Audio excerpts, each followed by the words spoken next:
What's up, everybody? It's the Life of an Average Joe podcast. Happy spring break. Yeah, spring break. Doesn't mean as much when you get older, unless you have kids. Because when you have kids, they're on spring break. So you're either planning like where we're going to go or what we're going to do. And anyway, I am chilling. I actually have a lot of time off work, kind of using some rollover vacation. Just some stuff that's going to expire at the end of the month. It's like carryover, and then I've got all my new stuff for 2025. So I'm using my old 2024 stuff just to hang out. Gonna, obviously spend a lot of time with Luke, a little bit of time to myself, a day or two. But I don't go back to work till next Monday. So I've been off. Got out early, celebrated St. Patrick's Day, which spawned this podcast because I had another one scheduled, but after my St. Patrick's Day experience, I felt like I needed to talk about it. Not so much the St. Patrick's Day experience, but Big D Climb is over a week away, so make sure you guys click on the links that I post on social media to drop those donations. I'll be hitting the stairs. I need to amp up my workouts. I have failed this week, and today doesn't look much better.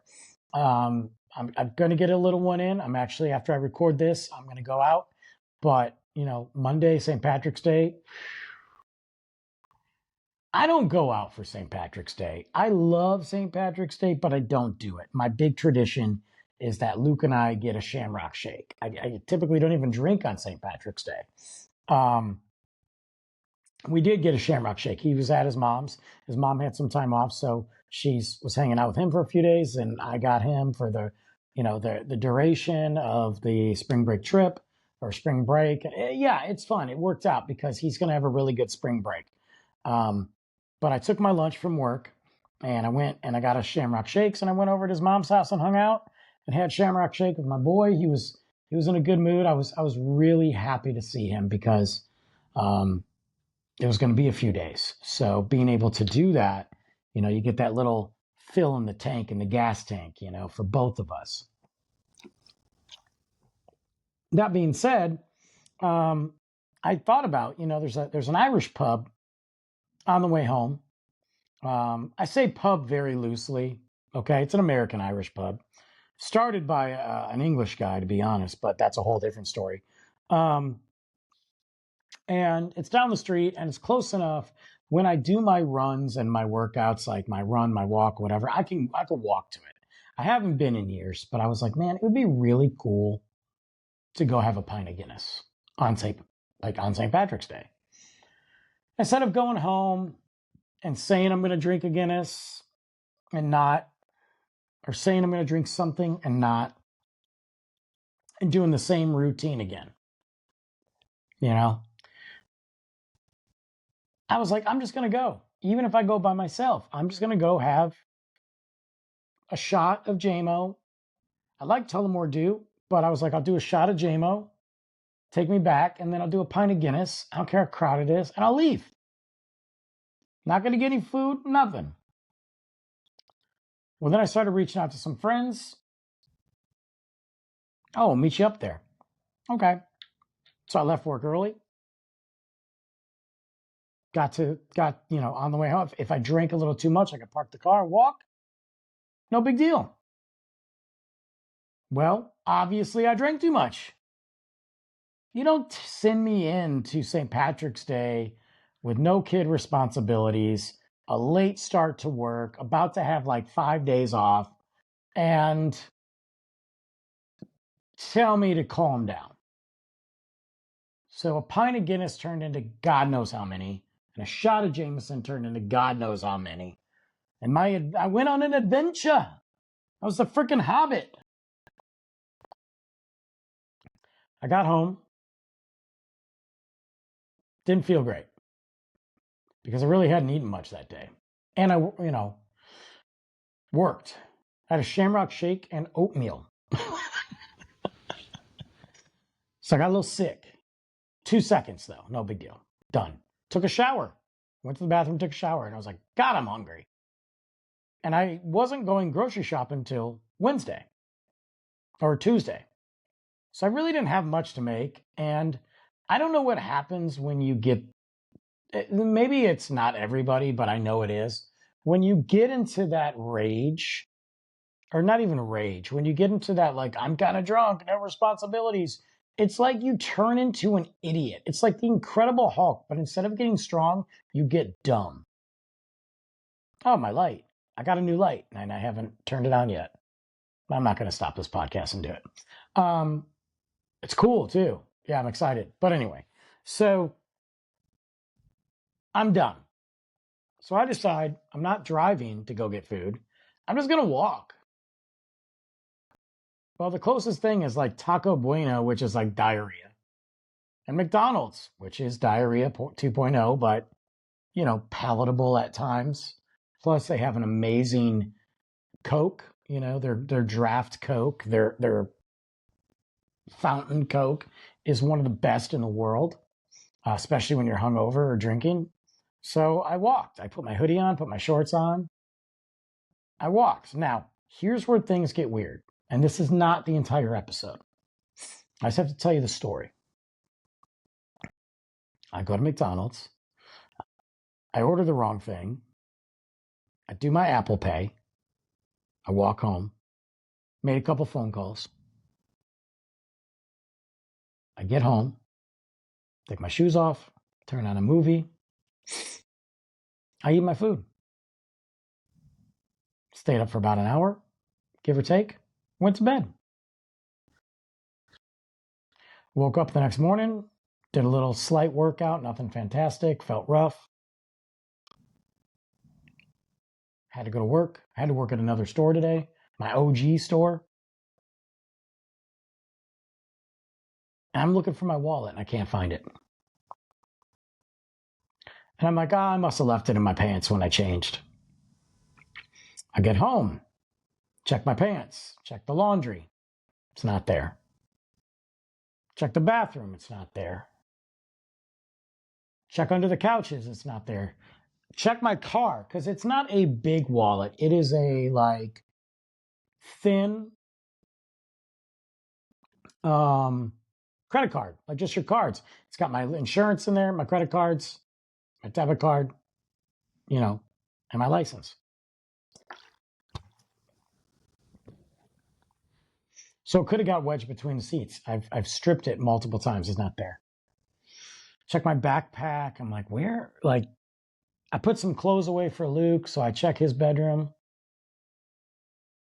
If not there. Oh, dude, my face is still looking thinner. That's nice. Gotta lose this. Anyway, so I'm kind of freaking out because I can't find it. It's not at the bar. I called. It's not at McDonald's. I called. I didn't think it would be because I don't even remember taking it to McDonald's, but I thought the possibility of me like taking my wallet, putting it in my hoodie, and then walking away and it falling out of my hoodie might be a thing. I knew it wasn't at the bar. I knew it because I had it in my pocket when I left. So from the point of leaving the bar to the next morning, it disappeared. Now, this is not a beard trimmer situation where somebody stole it. I was a drunken Hulk. I even like went through the trash just to make sure I didn't no. So I'm going to check my car again. I'm going to strip the house up again because I'm about to clean.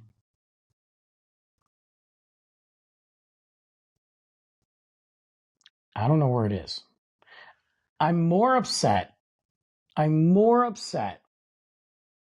about the license situation than the bank cards because I can replace the bank cards without canceling them because there's no weird activity going on. I can literally just like say I need a new one and they'll send it out.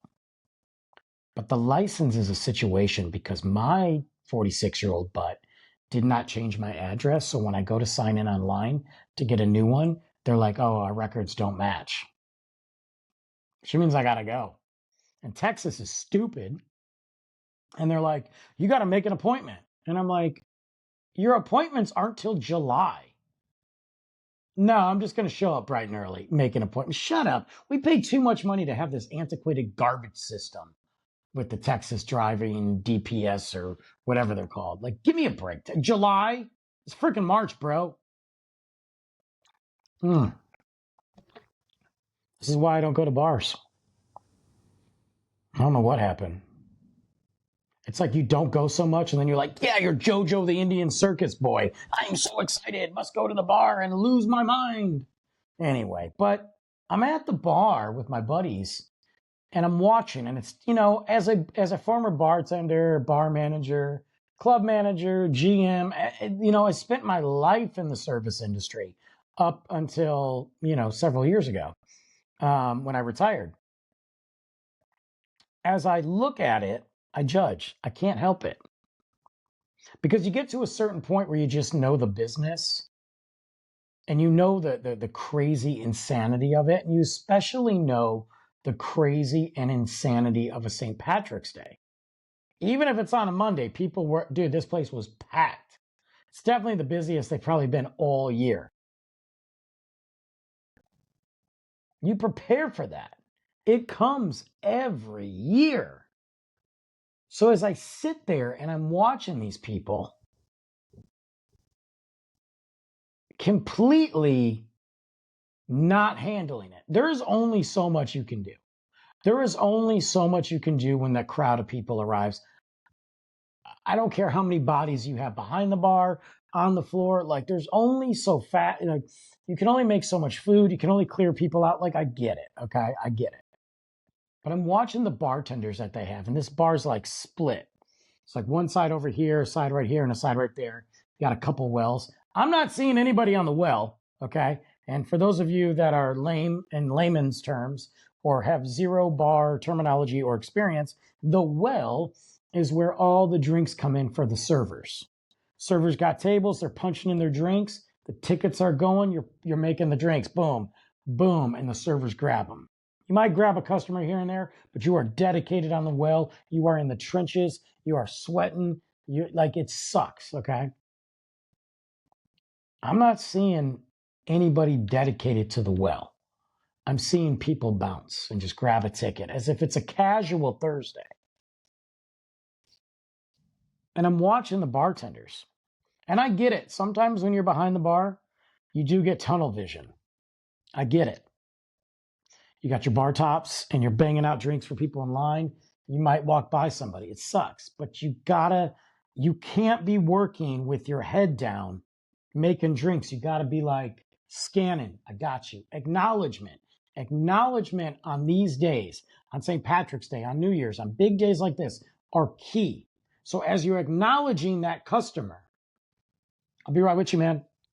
Another Guinness? Cool. Boom, boom, boom. Start the Guinness. Guinness takes long to pour. That's the other thing. Why aren't we having like multiple half-poured Guinness pints ready to roll? So when somebody orders one, bam, you just flip it back and pour the other Guinness. For those of you that don't know, Guinness takes a proper amount of time and a proper steps to pour. I'm not going to go over those steps with you, but that's what it does. But they're doing it one at a time, and their heads are down. So I get it. Put your head down, work. It's not what you do. Your head's got to be on a swivel. You've got to pay attention for so many things, from drinks, from shots, from servers, from situations, people in line. You got to have your head on a swivel for fights. Inexperienced bartenders are put behind the bar too often in busy times. And it has been a problem for a long time since prior to COVID. But after COVID, they basically lost a ton of people. And I'm going to have my bartender friends and family and my bartender crew and people that I know that are in the industry. They're going to crucify me on this. And I don't frankly care. You're in denial and you've probably been in it too long and you should get out. Sorry.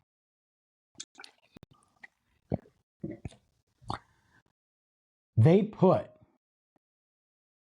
amateurs behind the bar because they need help. Because the good bartenders either A, become managers, GMs, area directors, me, get old enough to retire because they realize it's an exhausting, relentless job. And yes, you can make money, but you can also lose your ass. And also, it's very hard to raise a family. Not saying you can't, but it's hard. And I know you can. Or they find a good enough spot and they coast there to get their money, and that's it. And I know a lot of them. I know several bartenders that are lifelong bartenders, career bartenders. They don't want to be in the management. They don't want to be in promotions. They don't want to be a general manager. They just want to make their drinks and make money. And they find their really cool spots and they rock it. And they learn that they don't have to take these crazy Friday night shifts all the time. They learn that they can take a Wednesday shift and make just as much money without sharing as they do on a Friday without, and it's less work. Sure, they got to pop in for the big events here and there, but yeah, that's what a seasoned bartender does. You don't have to prove yourself on a Friday night making, 50 Jaeger bombs and, and green tea shots in a matter of minutes. You don't have to. And why should you? And then split your tips with a bunch of half people. And I say that because I don't know what other word, half talented bartenders that couldn't make a drink at a lemonade stand. And that's what these bartenders were. They were overwhelmed, overworked, and getting flustered to the point that they were getting rude with the customers because they couldn't handle it. This one girl, and they hired her for her looks, and she looked good behind the bar. I mean, she was probably a McKinney 5. I've seen better at a grocery store, but on St. Patrick's Day, the way she did herself up and after the drinks, she's probably a St. Patrick's Day 7. So when you wake up in the morning, you're not upset that she's there, but you're not hunting her down. I'm just being real. And a bartender, girl's great for lunch on a Thursday. She's good on a steady Friday, but she was awful to put behind the bar. Number one, she was making one drink at a time. One drink, one task at a time, zero multitasking. Let me punch this up. No acknowledgement, no swivel. This box is her area. Okay, I can get that for you. As she's walking to the Guinness, which is right in front of us, she doesn't look at the 5 people sitting there with empty drinks. All she had to say is, you guys need another Guinness? Forget the shots. You need another Guinness? Yes. You're already making one Guinness. Start the other 4. Now you've increased your sales, which have increased your shared tips. Then you drop off the Guinnesses. You guys do another shot of JMO? Yeah. You've got 5 shots of JMO. Back to the register. Ring it up. Talk to them. What do you need? Make the shots. Drop off. Drink. Boom. It's a science. She failed science class. She failed business class. She failed bartending class. And they hired her because she's cute. She is not a good bartender. Brandon, you're being really harsh. Yeah, because you know what? I am sick and tired. And this is why I don't go. I don't want to give my hard-earned money for overpriced drinks to people that don't deserve it. She was bad. She cost, how much money could have they made? Right then, you just had it ring up a couple $100. Instead, she's doing one drink at a time, but she wasn't alone. A girl that was working on the other side of the bar that kept on coming by us finally got her attention and got irritated when we said, hey, we need 5 Guinness. Okay, I'll get it. Well, thank you. It's St. Patrick's Day. You're in an Irish pub. How crazy is it? And I don't mind. Like, there's a level of bartending for each place. You got your Applebee's, you got your Chili's bartenders, you got your dive bartenders, you got your club bartenders, and there's a level of professionalism that can go with all of them, and there's a purpose for all of them. And my bartenders, when I was running clubs, were fast and efficient. They didn't have time. This was not a shoot the breeze, get to know the customer. This was banging out drinks. Yeah, you can do it with a smile. Yeah, you can do it with an incentive behind you. And yes, you can do it with motivation and all that, but yes, you can also do it where, okay, you don't know what you want. I'm on to the next person. I'm not there to coddle you and talk about your ex-husband. That's a different type of bar. Those bartenders at clubs are there to make money. They know the mission. It's about cranking out drinks in a minimal amount of time because those drinks are super expensive and you don't know if that person is going to get another round or not. So that person might be your only chance to get that ring in the register and get that tip. So you might get $120 from that person. And you might get $12 to $20 in tip, depending on, I'm just throwing that out there. But you might not see him again. So the longer I spend talking to you, the more my money just disappears and goes to other spots. That's what the club is for. St. Patrick's Day is very similar. Have fun, smile, make people laugh, joke, but be fast and efficient, not one drink at a time. Don't get rude to your customers for wanting Guinness on St. Patrick's Day. And then so flustered, they can't even ring in a credit card. It's declined. So they said to me, and I'm like, bruh, I'm buying around 2 Guinness and 2 JMOs. I promise you I have enough for that. It's declined. I just Zelle my buddy money, and I know he didn't care, but I'm like, dude, I'll just send it to you. Because I was trying to buy the round. Another one, just wandering, never acknowledging. Make a drink over here, make a drink. Just ignoring 30 people. Like, what are we doing? This is why restaurants and bars struggle. Because people think that just because they are a bartender, that they deserve to get a tip and they deserve to be there. Let me break it down for you. I am 46 and haven't been behind the bars in 5 years, and I will run circles around you. Period. Because I don't care what you look like. Okay? You can look as good. You could be, trust me, you could fit all my little check marks. But if you can't make a drink, then you're no good to me. Great, you got people in the seats, but you're not making drinks or getting rings. So I'd rather have the average looking bartender who can bang out drinks and is great with guests because they're going to make more. Now, you want to go out and with your little tray of Jello shots? Sure. Go ahead, sweetheart. There was not one guy behind the bar, and I'm going to say this right now, and I'm going to get crucified for this. There needed to be a man behind the bar. Demographics make sense, guys. It's a game. You put a bunch of hot girls back there, and they weren't all hot, mind you, and even the ugly ones couldn't bartend. You put a bunch of hot girls back there, what does that say for all the women there? I'm not saying that they won't buy from those girls, and I'm not saying that they won't communicate with those girls, but they're getting ignored too. But you get a guy back there, divide and conquer, baby. Divide and conquer. Business 101. Just because you got an Irish name on your bar doesn't mean you're an Irish pub, and clearly you can't handle it. And I see this everywhere. And I see it when I go to cocktail bars, like craft cocktail bars. Well, I'm using let me get this hint of rosemary and lick it and then sprinkle it on top of your goat milk latte. Stop it. Stop it. It's $39.99 plus tip. You didn't do anything. You just read that off like Pinterest. And you want me to stop it. Bartenders are lazy now.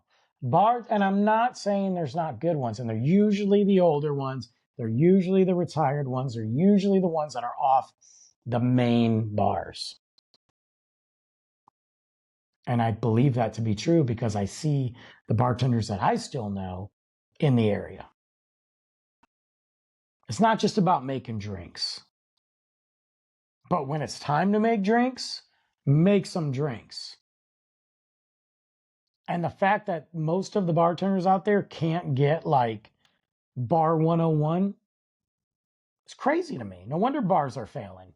And then they try to make up for it by jacking up the prices. And of course, everything's more expensive on St. Patrick's Day. You can add $1 to each thing, and but they try to jack up the prices. Well, normally Guinness is like $5, $6, so we're going to do it $9. Is that to compensate for your mediocre bartenders that you got off, TikTok, that are probably subbing their income with OnlyFans because they're failing as a bartender? I'm the bartender here. I'm the bartender. They care about the title. Well, I'm a bartender here. Well, shut up. No, you're not. You're the person behind the bar, but you're not a bartender. Oh, I'm a mixologist. No, you're barely making it. What are you mixing? The orders? You're mixing those up? And I see it all the time. And I sit there and I go, what happened to the art of bartending? What happened to understanding what your purpose was behind there? And that's how you get tips. Not this, I'm behind the bar, you're going to buy something and give me a tip. And I guess that just goes with everything. It goes with, you go to buy a donut and they flip it around. Did you make this donut? Why am I giving you a tip? It's like the stupid Starbucks thing. It's going to ask you a question. The answer is no. Unless I know you. And did you make my drink? No. Like everybody just wants that tip. Freaking ice cream man comes by. Oh, cool. I'll take one of those Choco Tacos for $19 now. Yay. Okay. Bloop. Tip. No, bro. You just charged me like 7 times the price of a freaking Choco Taco. And now you want a tip? Get out of here, you freaking pedo. But that's the mentality with bartenders now. They are there behind the bar. They are not taught. They are not investigated or trained or anything. They're just there. Liquor costs are through the roof. Pass it on to the customer. Pay the bartenders crappy. What they'll do for tips is give away free drinks. This is like 101. And I'm seeing it at so many places over the years. And I feel like it's getting worse. And with restaurants like closing down and struggling on a regular basis. And I know I'm bashing the industry because it's a crap industry. It just is. Sorry, we need it, but it's crap. Needs to be some significant overhauls in there. But I know I can say it because I was there. This is not a guy who's never done it. And I didn't just do it once. I lived it for years. So I can say whatever I want. But we need an overhaul. But you got restaurants and bars, closing. And it's not over yet, guys. It is not over. There are major restaurants that have shut down recently. There are major bars that have been up 10, 15, 20 years around here that are gone. Well, if things are getting expensive and the average consumer isn't going out as much and drinking patterns have changed, and then when we go out, you're giving us this service, you think I'm going to really want to go to this place again? Probably not. I don't think I'll be there at all the rest of the year. I had fun, minus, me losing my license and going to, with Frodo to McDonald's. I had fun. I had a blast. I don't care about the price of things. I just wanted some service. But I'm not going to go there and patron it and give away money to a place that I just know what's happening. I saw it the other day too. I wasn't even at the bar. We were out to eat. And this bartender had 2 people in front of it. And all I heard from the one time that I walked to the bathroom, this lady's like, I don't know why he's just not looking over here. And then as I was leaving to pay, a guy was like, yeah, I'm just going to cash out and go somewhere else. I've been here 30 minutes and I don't know where my drink is. And meanwhile, the guy's over there just practicing his Tom Cruise cocktail flair moves that nobody cares about, trying to pretend it's TGI Fridays in the heyday. What are we doing? Like, what? Like, the food was good and my service was good, but I wasn't drinking. But I thought when I walked in, like, hey, this would be a cool place to come to lunch if I was off one day, didn't have Luke, didn't have anything to do, and maybe I just wanted a cocktail. They seem to have cool cocktails on the menu, and I could sit at the bar. Nah, I'm not gonna do that. I'll go eat. What's on my hat? I'll go eat, but I'm not gonna go sit at the bar now because that's my experience. I heard those two people. I saw the guy. I'm out. Well, those places got to pay rent, and those places pay a lot of money to be there. If they're not bringing in the liquor, which, by the way, and the drinks, that's what makes you money, then they're going to close. And do I think that it's bartenders and servers and waitresses' fault? No. But I think that we got to do a better, I say we, I'm not in the industry. People got to do a better job of hiring. Oh, it's so hard. Yeah, it's hard everywhere, and it's hard in that industry, but this is garbage, guys. Like, this is dookie.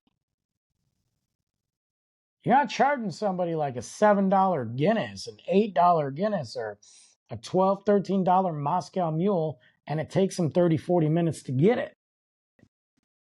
Or they don't even make it right. I'd like take an old fashioned, and you see them dumping simple syrup in there. You better be muddling that sugar for me. Don't be giving me no simple syrup. You get a margarita and you just see mix. Here's our house margarita. It's made fresh. Mix. House margarita is $6. It's all sweet and sour. Just gross. Well, we have a blueberry Moscow Mule, and it's blueberry like liquid, like puree. It's not even like muddled up blueberries. That'll be $15. It took 30 minutes to make, but hey, whatever. Like, you're not a bartender. You're just there, dude. You're not special. And I'm not going to give you a tip because you're behind the bar. Like, give me service. That's how you earn it. Be a bartender. Do the ABCD things. I'm tired of it, man. And that is a big reason why I don't go out anymore. Also, there's other reasons. I'm old and I don't feel like it. I don't drink as much and I don't want to spend the money. But every now and then, it would be nice to get out of the house and just, especially if that pub was halfway decent, just get out of the house and walk to the pub and meet my buddy there for a couple drinks and walk back and not lose my license or my ID again. Not ID, my wallet. It would be cool because it's close enough. But I don't want to do it. And there's another one that's down the street from me that's worse. They hire pretty darn good looking chicks that are stupid and know nothing. They don't. I don't know what we have on tap right now. Dude, they're right behind you. You're the bartender. Yeah, we rotate them, and I'm like, I doubt it. And they're looking, it's like Dos Equis Blue Moon, and I'm like, oh, okay, cool. We have happy hour right now. Oh, what is it? Oh, let me look. What am I doing here? What do you know? I know that my OnlyFans has a trial right now for 14 days. You can get it for $9.99. Like, I mean, I didn't come to look at a hot girl and dump money and not get service. Like, shut up. I can go watch hot girls at the grocery store. I can go to work and see hot girls all day while getting paid and not losing money. I don't have to come to the bar to see some hot girl that doesn't even know what beers she has on tap, and the tap handles are right behind her. Shut up. Guys are worse too. You got some big muscle-bound freaking bro who just, freaking spends every day at the gym with different shots and, taking pictures, and then, live streams his workout, living every day. This is the grind, man. Grind is life. Must grind. Look at me. Low carb. Get to the gym. And that's all he cares about. Hey, man, what you got to drink? Oh, I don't know, man. Here's a menu. Oh, so we're playing the I'm got too many muscles to care. Okay, this is the routine. Got it. Well, I'll take a Moscow Mule. Okay, man. Do you want me to muddle it up? Yeah, that's what I do. It's muddled up that lime. Oh, you want some lime in it? Oh, bro. Lime has sugar and it can hurt your teeth, bro. Get to the gym. Shut up. Make the drink, you freaking moron, dude. Hold on, bro. I got to get a shot of steroids in my leg. You want a beer? I would just drink some THC seltzers. You don't want any carbs. You know what I mean, bro? Great. Thank you for filming a TikTok of you doing push-ups behind the bar, and I'm watching your steroided veins pop out. Meanwhile, I have no drink, but it's cool. As long as you're here, just stop. It's ridiculous. It's unbelievable. So yeah, I'm hoping I find my wallet because going to get a license is, and I have to because I'm going to be flying soon. So I'm going to just have to go get one of those real ID license or whatever. I do have my passport, but I need my license. So serves me right, but I think I'll find it. I don't know if I'll find it, to be honest. The more and more I think about it, the more and more I'm wondering if I took it out of my pocket, put it in my hoodie, walked to McDonald's, and the hoodie pockets aren't that deep. Or maybe I had my hands in my pocket and just kind of went. Or maybe I didn't even have my hands in my pocket. Maybe I just put it in there, and as I walked, chilled, it just went. I feel like I would notice it, though. But drinking, I mean, I did walk to McDonald's. So anyway, I'll be back next week on the Life of an Average Joe podcast, guys. I'm going to go enjoy my day. You enjoy yours. Make sure to donate. The Big D Climb 2025. It's going to be huge.